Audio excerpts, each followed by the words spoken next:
Hey guys, these are probably 5 archetypes that we probably want to see the imports before link format.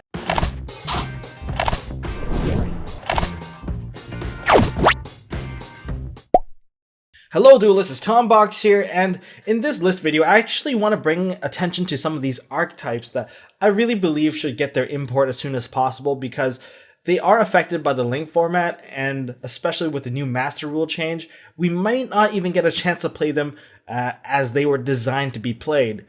And that, kind of hurts me, especially if you're a fan favorite of some of these archetypes. So anyways, let's go. Okay, so to kick off this list, let's begin with the Crystal Pendulum Monsters. So we have Crystal Vanguard and Crystal Protector.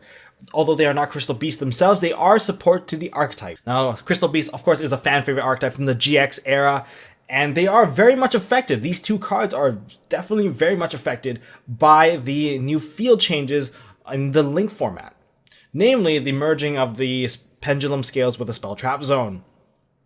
Any Crystal Beast players can tell you that this conflicts with the Ancient City Rainbow Ruins field spell, especially if you have a full scale where you can't even get the 4-card effect, which is really important, a draw and an additional card. For a consolation prize, at least you have these scales that are very useful even as a standalone card, so maybe you have that going for you. Now we have the Crystal Vanguard, which is a level 3 spellcaster. Well, on the scale, well, she prevents targeting of any of your Crystal Beast cards, which is very good. And then on the field, if you can tribute her to search yourself any Crystal Beast related cards, so Crystal Spell Trap cards, Crystal Beast Monsters, Rainbow Dragon, but you cannot search another Crystal card. That's unfortunate because it's not a Crystal Beast. As for the Protector, Crystal Protector, it is a warrior that's level 4, acts as a hand trap that you can tribute and double the attack of your monster, and then that monster will blow up and go, basically, if it's a Crystal Beast card, it will just go to the back row. Pretty useful. On the scale, it prevents the first destruction. So overall, not too meta defining, but at the very least, they deserve to play with the full scale and the full back row. Now, the next archetype that I hope that Konami brings import for us would be Bujins, namely Bujin Hiruko. Bujin Hiruko is just a lone pendulum monster in the Bujin archetype, although it doesn't need anyone else because it does what Zodiac does, and it allows you to overlay on top of your other Bujin XYZ monsters. Okay, well, that's actually pretty good because, well, first of all, this card is a Beast Warrior. It's not once per turn, so it's searchable by Tenki and everything else. This card gives access to other Bujin monsters. We know Bujin XYZ monsters are very high utility and very good. Kagetsuchi mills 5 cards, Tsukuyomi, well, lets you draw 2 cards, and Susanoo lets you attack every monster on the field, and Amaterasu, well, can revive stuff from banish or add stuff back to hand. These guys all have pretty decent stats as well, and if you have access to any of these Bujin monsters, say Kagetsuchi in Zodiacs, or in ABCs you have Tsukuyomi, well, you can tag him out to the ones that you usually don't have access to, and that's why this guy is pretty good, and I would like to see him played in TCG as soon as possible before the next format.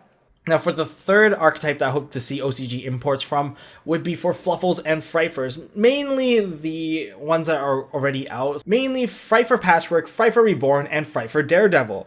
So going backwards, Frifer Daredevil is just going to add additional, firepower in the extra deck, just more to the arsenal. It has burn damage, has 3k beat stick, which is pretty neat. And as for Frifer Reborn, this guy is just a monster reborn for your Frifer monster. There's no catch to it. That's actually why I like it so much. It also has a graveyard effect where you can banish it to put one of the banished Fluffle or Frifer monsters back into the graveyard, so you can fight for fusion even further. Now, the main card here is Patchwork. Patchwork lets you search for a poly and search for an Edgem card from your deck.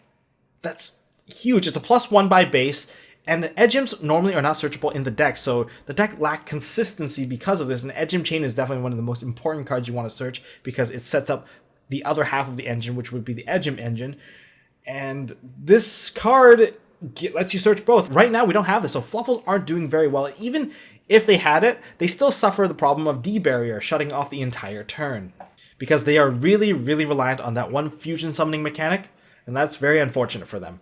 So why not give these guys a bone and let them be the scary, Mermail-like deck where they can just spam a bunch of monsters and kill you in one turn if you just don't have the answer.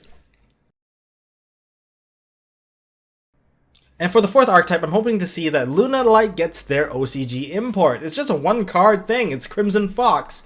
However, we don't have it. Now, some may say, oh, it's a magazine promo, it's just not going to get imported. That's not true. Delta the Magnet Warrior was also a magazine promo, and well, let's say we got him as a super rare, didn't we? Okay, so I hope to see this import come in as soon as possible, because it is also part of another extra deck based archetype. So what does this card do? This card's honestly very amazing. It actually just makes one of my opponent's monster become 0 attack if it is sent to the graveyard by a card effect, namely a fusion. If you fuse this into the graveyard, you can turn one of your opponent's monster into 0. In other words, it's an OTK enabler. On top of being an OTK enabler, you can banish this card from the graveyard if your opponent targets one of your Lunalight monsters. And then you can negate the activation and banish that card too. Both players will gain 1,000 life points on top of that. I guess it's a friendly gesture after I banish your card.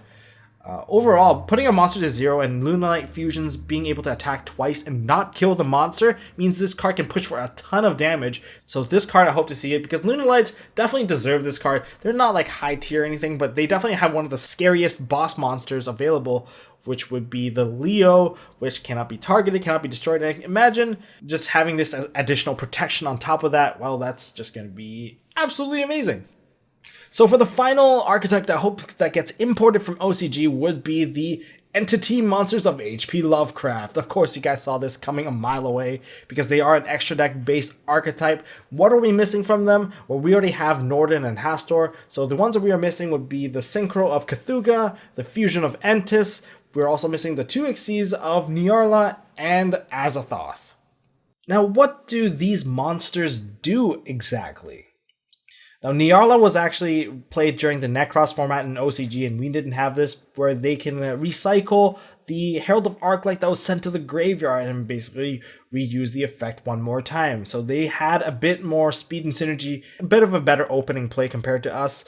Of course, Nyarla's effect is to detach all the materials and swap it with one in the graveyard, and that's pretty good. Even for now, you can actually detach everything and reattach a rat, and it is considered as a Beast Warrior, so it copies whatever attribute it has and type, and then, well, you can detach now, you can summon another rat. So that's kind of funny, but instead of doing that, most people usually overlaid Azathoth on top of Nyarla, because that's one of Azathoth's summoning condition, which is overlaid on top of an Xyz entity monster.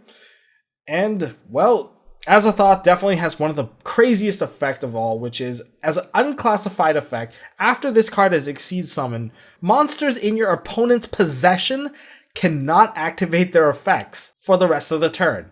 That basically means you shut off all the hand traps, you shut off all the grave effects, and you shut off everything. And it's only for your opponent, so that really is a one-sided kind of a monster-ish cold wave, if you will. And this card actually had a lot more impact in OCG during the Pepe format because, well, let's just say instead of going to CDI, they go into this dude. And this dude shut off all their effects. There was just so many cards that you just couldn't play around, and this card was just one of the most annoying ones. You better have that Ghost Ogre ready to pop the Ptolemaeus, because you're going to get shut off completely if you let this monster summon successfully. Now, for the Synchro monster, we have Cthulhu, which is a level 4 generic. It does blow away all the rank monsters on the field, and if this card's used as a Synchro material or a Fusion material, you can draw 1 card. So blow away the board and continue your Synchro play, or give you a bit of extra synergy to use this as a fodder. And last but not least, we have Entis. Entis the Fusion is actually pretty hard to summon out because it requires the fusion of an Xyz monster and a Synchro monster. Not too hard nowadays, but back in the day it was more difficult. It has the effect of summoning out a monster from your hand. So this is like a counterpart to Norden, where Norden, upon summoning, would actually summon out a monster from the graveyard. This one, once per turn, you can summon a monster from your hand. And this one also has a grave effect, where if this card is sent to the graveyard, it destroys 1 card on the field. So people played like Megazaborg to send it to the graveyard. You can activate a Kaleidoscope, Necros Kaleidoscope to send it to the graveyard to pop a card. You know, there's a lot of ways, fun ways to actually use this card, and overall, it's still a very useful card in the extra deck that gave you a bit of extra utility on board control. So that's all I got for you guys right now. What are some OCG imports you would like to see? I'm not talking about like stuff that is guaranteed to come out, like the first 80 cards of a main set, or stuff in a structure deck that's bound to come to TCG, like stuff that are released in like premium packs in OCG or extra packs or some of their special promo packs that we never got. You know, list it down in the comment section below because I would love to hear your thoughts on this stuff. And what are your thoughts on like some of the affected decks in Link Summoning? Like what's gonna be a good deck in Link Summoning? What are some bad decks? What are some sports you like to see? Everything. I would love to see some discussion down there. And as always, don't forget to hold on to your... Hey guys, thanks for watching. And if you guys want to see more stuff from MST.TV, drop a like and hit the left button over here to subscribe. Or if you want to check out another video from us in the past, click here on the right. And as always, don't forget to hold on to your MST.TV.